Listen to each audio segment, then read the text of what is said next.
Magandang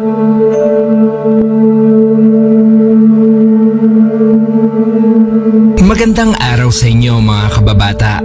Itago nyo na lang ako sa pangalang Jomar. Medyo maselan kasi tong topic kaya pati yung lugar at pangalan ng mga kasali dito sa kwento ay iniba ko na. Nagsimula nga yung lahat nung naging agent ako sa isang BPO company sa bandang Taguig. Di pa uso yung work from home nun, kaya araw-araw akong nag-o-onsite. Pabor naman sa akin dahil isa sa pinakaayoko yung nag-i-stay lang sa bahay. Naboboard ako. Mas gusto ko pang matraffic sa Cubao gabi-gabi kaysa magstay sa bahay. Mas gusto ko din yung nakakasalamuha sa personal yung mga kapwa ko agents at maging yung ibang tao na nasa ibang company na tenant din sa building kung nasaan yung office namin. Bali aaminin ko po na isa sa sakit ko nung mga panahon na yon ay yung pagiging mahilig ko sa babae. Wala akong pake kung taken na. Basta trip ko, talaga namang ginagawan ko ng paraan. Isang normal na gabi, as usual, maaga akong pumasok. Traffic kasi sa EDSA at kotse yung sasakyan na gamit ko. Di ako makakasingit tulad ng mga single na motor. 8 PM pa yung shift ko pero 7 pa lang andun na ako. Nakaugalian ko na kasi na tumambay sa merkato o yung food park na nakapwesto di kalayuan sa building namin. Tamang sightseeing ako doon sa mga chicks. Kasama ko yung tropa kong trainer na pangalanan na lang nating Mac. Tamang higop ako sa paborito kong brewed coffee nang may makakuha ng atensyon ko. Isa yung chick na malaki pop idol yung ganda. Napamura nga ako habang nakatanaw sa kanya na umupo sa kabilang table. Pre, target lock ka na naman ha. Kantsaw sa akin ni Mac. Shish, ganda nung chick pare. Saan kayang company siya? Wika ako naman. Pre, di ko pala nasabi sa'yo. May mga newly hired agent sa atin at isa nga siya ron. Pero unahan na kita ha. She's already taken. Jowa niyan yung tech support sa office, dun sa 3rd floor. Yung Ian ba yun? Yung nakakasabay natin minsan sa smoking area na akala mo kung makapagsigarilyo wala nang bukas. Ian? Yung chubby na medyo nerd? Teka, paano mo pala nalaman? Huwag mo sabihing nag-first move ka na kagad doon sa chick ha? Sira, inintroduce kasi siya sa amin after nung final interview. Di ba nga tropa nung Ian yung TL nyo, si Ma'am Iya? Siyempre nabanggit niya. Siguro naisip niya na baka maligawan yung jowa ng tropa niya. Ayun. Ganon? Well, tama naman siya. Sa ganda niyan, talagang sigurado hindi pwedeng walang aaligid Wika ko naman. Lumipas nga ang ilang minuto, nagsimula yung shift ko. Bago nga kami pumunta sa production, kinuha ng TL namin yung atensyon namin para i-introduce yung bagong agent sa team namin. Paglingon ko nga, nakita ko kagad yung chick na nakita namin sa food park. Sa isip-isip ko, shish, apakaswerte. Same line of work pa kami Long story short at fast forward, wala na nga akong pinalagpas na pagkakataon. Binakuran ko kagad yung chick na pangalanan na lang nating Jinri. Clinose ko talaga. As in, kapag napapansin ko na parang napapakunot yung noo niya habang nagko-calls, ako na mismo yung nag-a-approach sa kanya. Matik na kumbaga. Swerte pa dahil sa team namin, wala akong kakumpetensya. Puro nonchalant kasi yung mga kasama ko. Kaya nga si Mac lang na nasa kabilang department pa ang tropa ko sa company namin. Dumaan nga ang mga araw, naging maayos naman ang lahat. Minsan nagkakasabay kami mag-break. Mas nakilala ko nga si Jinri at sa tingin ko, may tsansa nga ako sa kanya. Paano ko nasabi? Napag-alaman ko kasi na bago lang sila ni Ian. As in wala pang 1 taon. Nanligaw daw si Ian sa kanya ng matagal at sobrang porsigido. Ilang taon daw. Well, di naman ako masyadong nabigla. Siguro maski naman ako gagawin ko din yung lahat para mapasagot yung chick na ganito kaganda. Dahil nga sa mga ganong usapan namin ni Jinri, kaya napaisip ako na baka naaawa lang siya kay Ian kaya niya sinagot. Doon na nga ako mas nadagdagan ng lakas ng loob. Pero minsan nga nung nag-coffee break ako, pumunta ako sa common CR. Habang naghihilamos nga ako, nagulat na lang ako nang mag-amoy usok ng sigarilyo sa loob. Bawal manigarilyo doon, kaya medyo nagtaka ko. Paglingon ko sa likod ko, nagulat ako nang nandun pala si Ian. Dalawa lang kami nun. Hindi naman kami close pero nagulat ako nang i-approach niya ako. Bro, kilala mo ba yung girlfriend ko? Si Jinri. Same company kayo eh. Wika niya. Nagulat ako ng konti. Napagtanto ko na kay Ian pala nanggagaling yung amoy. Hindi naman siya nagyoyosi nung mga oras na yon pero sadya lang na ganun yung amoy niya dahil na din sa alam kong chain smoker siya. Jinri? Ay oo bro, same team kami. Sagot ko na parang nagmamaang-maangan pa. Lumipas na yung ilang minuto na si Jinri yung bukang bibig niya. Kinailangan ko pang gumawa ng palusot para lang makaiwas sa kanya. Fast forward uli, ilang beses pa kaming nagkasabay sa common CR ng building, tsaka sa smoking area. Wala siyang ibang bukang bibig kundi yung syota niya. Habang tumatagal nga, nagiging weirdo na yung mga choice of words niya. Kesyo ikakamatay niya pag iniwan siya ni Jinri at kung ano-ano pa. Nasabi kong weirdo paring RJ dahil unang-una hindi naman kami close. Tapos parang casual niya lang na binabanggit sa akin yung mga ganon. Habang nagsisigarilyo or pag nagkakasabay kami sa cafeteria. Pero binaliwala ko lahat yon. Focus ako sa goal ko. Lalo pa nga nung panahon na yon ay medyo extra close na kami ni Jinri. Paminsan-minsan nga napapasabay ko na siya sa kotse ko. Magkaiba kasi sila ng ship ni Ian. Kaya hindi sila nagkakasabay pag umuwi.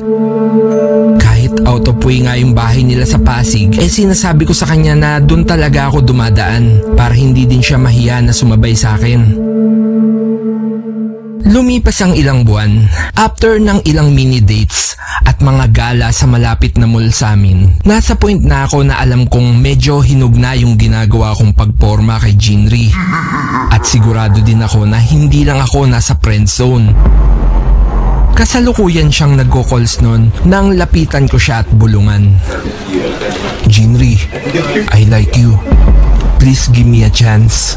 Wika ko nang mahina sa tenga niya, sapat lang para marinig. Mabanggit ko lang po na isa sa estilo ko sa panliligaw ay yung paggamit sa element of surprise. Malaki yung tsansa, tsaka hindi ka na magkakaroon ng oras para kabahan at magdalawang isip. Napatigil nga siya nun, sabay na patingin sa akin. Ngumiti lang ako nun, sabay bumalik na ako sa area ko. Di ko na siya binigyan ng oras para sumagot. Sa isip ko, ang kailangan ko na lang gawin ay maghintay. Lumipas nga ang buong ship namin na hindi ko siya nilalapitan. Umuwi akong mag-isa. At matapos nga ang ilang oras, nag-text si Jinri. Gusto din kita. Pero may boyfriend pa ako, alam mo yan. Napangiti ako kahit paano nung nabasa ko yon. Lumipas nga yung ilang araw, balik ako sa normal na pakikitungo ko kay Jinri. Tuloy pa din yung pagporma ko sa kanya. Mas dinoble ko pa nga yung effort ko. Hanggang sa dumating na nga yung isa sa pinakahihintay ko. Kasalukuyan akong nagko-coffee nun sa isang convenience store ng lapitan ako ni Mac. Bro, nabalitaan mo ba yung nagwala daw si Ian dun sa lobby kanina? Oh, bakit daw? Pumasok daw ng lasing kanina tas syempre hinold ng guard dahil amoy na amoy Tapos ayun nagwala, nagsisigaw doon kesyo may ibang lalaki daw yung syota niya. Matapos niya gawin yung lahat ginanon siya. Tas ayun nagmumumura pa nga doon Tas inassist na ng mga guard. Ewan ko kung saan dinala. Napatahimik nga ako nung marinig ko yung sinabi ni Mac. Medyo kinabahan ako ng konti. Sa isip-isip ko kasi baka may alam si Ian. Tapos magsumbong sa HR na maging dahilan pa para mawalan ako ng trabaho. Pero hindi naman yun yung nangyari. Lumipas kasi yung ilang araw, hindi na daw uli pumasok si Ian. Si Jinri naman, naging mas malapit kami. Pero pag sa production, napag-uusapan namin na hindi na muna kami mag-uusap masyado. Walang ibang nakakaalam sa kung anong meron kami ni Jinri. Kahit si Mac walang alam. Lumipas nga yung mga gabi.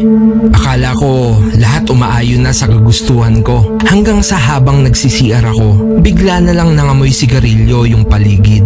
Hindi naman ganun yung amoy nung pumasok ako. Kaya lumingon-lingon ako. Binuksan Binuksan ko yung mga cubicle pero ni isa walang tao. Pero pagbalik nung tingin ko sa salamin, napaigtad ako nang makita ko si Ian na nasa likod ko. Gulo-gulo yung buhok niya at yung mukha niya para bang ilang araw nang hindi natulog at naligo. Galit yung pagkakatitig nito mula sa salamin. Kaya agad akong tumalikod para humarap sa kanya, pero sa gulat ko, wala siya. Luminga-linga pa ako sa kabuuan ng CR pero walang kahit na sino yung nandun. Kamot ulo na lang ako. Inisip ko na baka namalikmata lang ako o dahil na din sa konsensya. Pero mali pala ako. Doon na kasi nagsimula yung mga mas malalang kababalaghan. Habang hinihintay ko kasi si Jinri sa parking ng isang mall, nang muli na naman akong makaamoy ng usok ng sigarilyo. Nagtaka ako nun.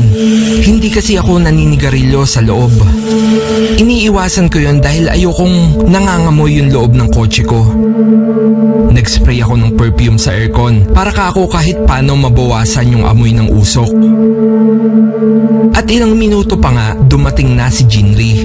Pagpasok niya sa loob, naamoy niya din yung amoy ng sigarilyo. Tinanong niya ako kung bakit ganun yung amoy. Alam niya kasing hindi ako naninigarilyo sa loob. Nagkibit balikat lang ako sabay sabi pang, Di ko nga alam eh.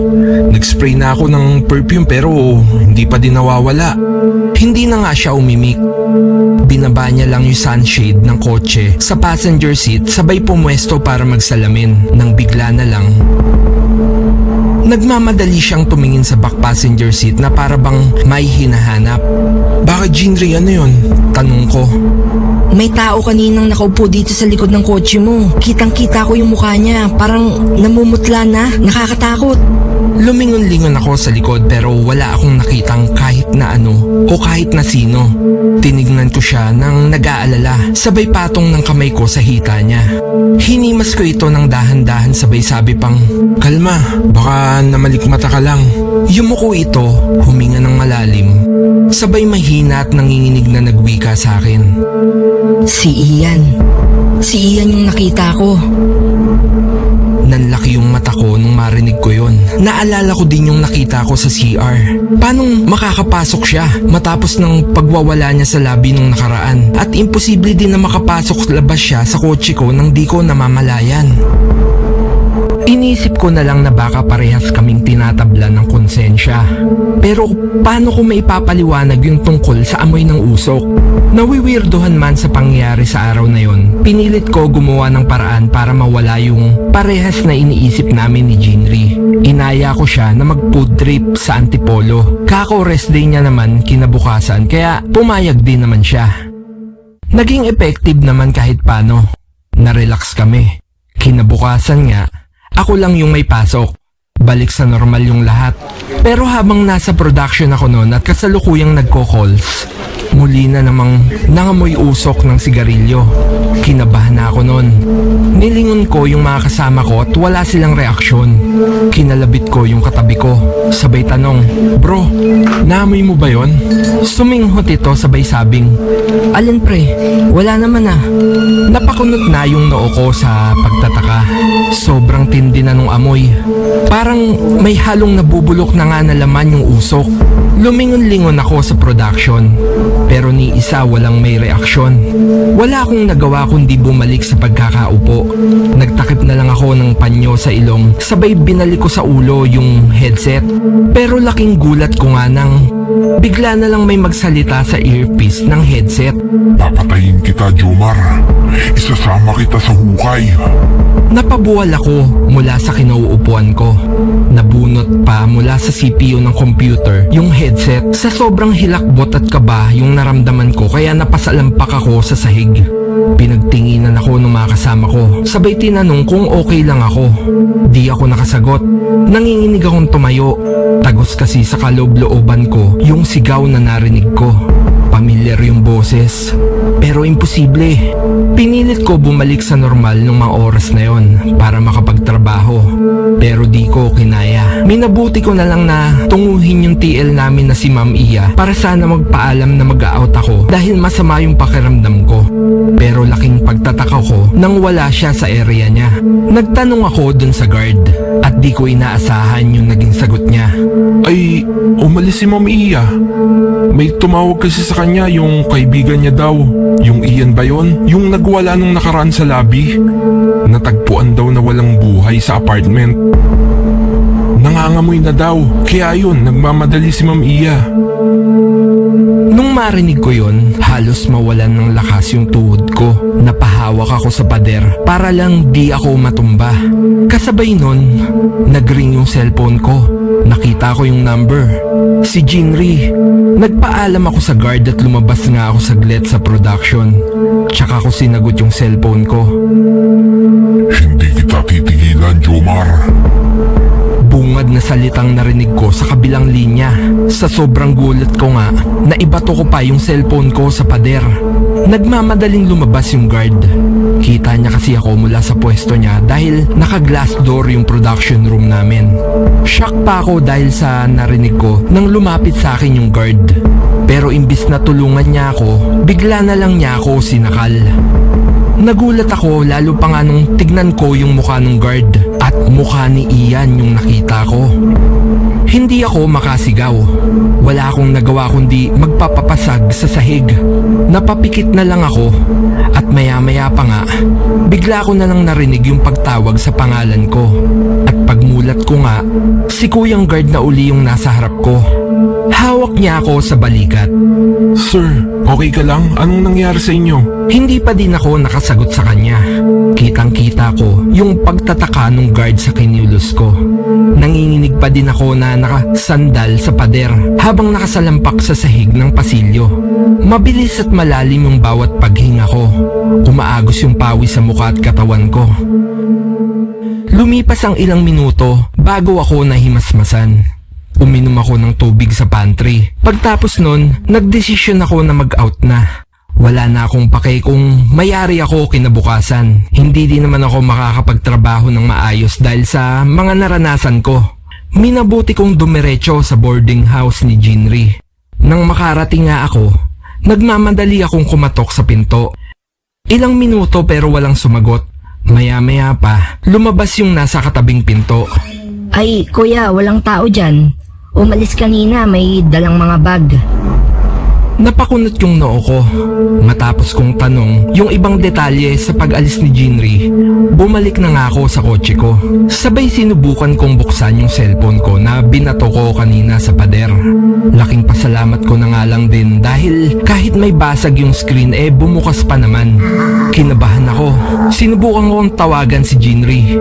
Sumagot naman ito pero nanginginig yung boses niya. Jomar, si Ian daw nagpakamatay. Ilang araw na raw yung katawan niya dun sa apartment niya. Halos nabubulok na. Pero ang mas kinakatakot ko, kahit patay na pala siya, ilang beses pa siyang nagpakita sa akin Galit siya sa akin. Hindi niya daw ako titigilan. Hindi ako nababaliw. Sana maniwala ka. Kailangan ko nang umalis at magpakalayo-layo. Baka kasi ako din yung sisihin ng pamilya niya sa pagkamatay niya Uuwi na lang ako sa probinsya namin. Mag-ingat ka palagi. Maraming salamat sa lahat. Ni hindi na nga ako nakatugon kay Jinri ng mga oras na yon. Napasandal na lang ako sa upuan ng kotse ko. Di ko na nga napigilan yung sarili ko, kundi napaiyak na nga ako. Matapos ang ilang sandali, di ko na malayan na nakatulog na pala ako. Nagising ako, umaga na. Pupungas-pungas pa ako na umuwi sa bahay. Tulala pa din ako, kaya maghapon akong humiga sa kama at nagkulong sa kwarto. Lumipas ang ilang oras, bandang alas 5 ng hapon, pinilit kong tumayo. Sumagi sa isip ko na hindi pwedeng hindi ako pumasok, lalo pa nga at alam ko na hindi na uli papasok si Jinri. Baka may makahalata kung pati ako ay mawawala. Pumasok nga ako nung gabing yon. Mag-aalas 8 na ako nang dumating sa parking, pero kinailangan ko pa ding magsigarilyo para lang medyo makalma. Nagsindi nga ako ng yosi kahit sa loob ng kotse ko. Humigop ako ng malalim at nang ibubuga ko na sana yung usok, napahawak na lang ako sa leeg ko nang tila biglang may sumakal sa leeg ko. Nagkakakawag ako sa loob. Kasabay nun, unti-unting nabuo yung isang imahe sa rearview mirror ko. May sumasakal sa akin mula sa passenger seat. Sobrang higpit ng puwersang umiipit sa leeg ko. Pero bago pa nga ako mawalan ng malay, malinaw kong nakita yung muka ng taong sumasakal sa akin. Si Ian. Kulay gray na yung balat ng mukha niya at parang blanco na yung loob ng mata. Pero hindi ako pwedeng magkamali. Si Ian yun. Nawalan nga ako ng malay. Nagising na lang ako na nasa klinik na ako ng isang mall. Katabi ko si Mac. Bro, kamusta? Buti naman nagkamalay ka na. Sinubukan kong magsalita pero nahirapan ako. Parang namamalat na paos na parang walang lumalabas na boses sa bibig ko. Inabutan ako ni Mac ng tubig. Huwag ka na muna magsalita bro, pahinga ka na muna. Kanina pala, buti nakita ka ng mga nagpapatrolyang mga gwardya sa parking. Kinatokan nila kasi nakita nga nilang natutulog ka sa loob. Tapos nung hindi ka tuminag at napansin nila na parang naghahabol ka ng hininga, minabuti na lang nila na basagin yung salamin para makuha ka nila. Tas ayun, dinala ka nga nila dito sa clinic. Tapos pumunta sila sa office natin. Nakita kasi nila yung ID mo kaya ayun, ako nga yung pumunta sa'yo dito. Nga pala pre, alam mo bang patay na pala si Ian? Napatingin ako kay Mac. Di pa din ako makapagsalita kaya nagpatuloy siya. Nabalitaan ko galing kay TL Iya. Uminom pala ng... Ang chismis nga, nalaman pala ni Ian na may ibang jowa si Jinri. Tapos tatlo-tatlo pa daw. May nahuli pa yata dun mismo sa boarding house eh. Kaya ganun na lang yung pagwawala ni Ian. Napatahimik na nga lang ako sa narinig ko kay Mac. At this point, linawin ko lang na hindi ako yung nahuli ni Ian sa boarding house ni Jinri. Nagkapatong-patong na yung iniisip ko nung mga oras na yon. Sinubukan kong itanong kay Jinri yung mga nalaman ko. Tinext ko siya pero walang sagot. Nung sinubukan kong tawagan yung number niya, cannot be reached na. Matapos nga yung gabing yon, hindi na din ako nakapasok. Hindi sa hindi ko gusto, pero hindi na kasi bumalik sa normal yung boses ko pagtapos ko mawala ng malay sa kotse. Nagpa-check up ako sa 3 iba-ibang espesyalista pero walang nakitang mali sa lalamunan ko. Doon ko na minabuti na lumapit sa isang albularyo. Siya din yung nagkumpirma nang hinala ko na may kaluluwa daw na galit sa akin. At ginagawa nito yung lahat para hindi man ako mapatay. At least, masira daw neto yung buhay ko. Sa totoo lang, naiisip ko nung mga panahon na yon na deserve ko kung ano mang nangyayari sa akin. Gamit yung papel at ballpen, tinanong ko yung albularyo kung ano yung pwede kong gawin. Sumagot naman ito. Simple lang, humingi ka ng tawad sa taong nagawan mo ng mali, patay man o buhay. Magsimba ka tuwing linggo, matuto kang magdasal, humingi ka din ng tawad sa Diyos, magkumpisal ka at baguhin mo yung mga mali mong gawi. Sinunod ko naman lahat ng sinabi ng albularyo. Matapos nga yung lagpas 1 buwan, bumalik na yung boses ko. Pero wala na akong nabalikang trabaho. Dahil doon, back to zero na ako. Kahit yung kotse ko, nabenta ko. Kinailangan ko din na bumalik sa poder ng mga magulang ko habang wala pa akong bagong trabaho. Piling ko nga kahit nagsisisi na ako sa lahat ng nagawa ko kailangan ko pa din talagang tanggapin yung karma ko. Pero kung meron nga akong dapat ipagpasalamat, yung kahit paano, buhay pa ako. Tsaka yung never ko na uli nakita yung multo ni Ian. Sa ngayon, call center agent na uli ako. Pero province-based, tsaka di ganun kalaki yung sahod, hindi katulad dati. Pero pasalamat pa din naman ako. Kahit paano nabigyan ako ng chance para magbago at magsimula uli. Hanggang dito na lang yung kwento ko, paring RJ. Sana kahit paano nagustuhan ng mga listener mo.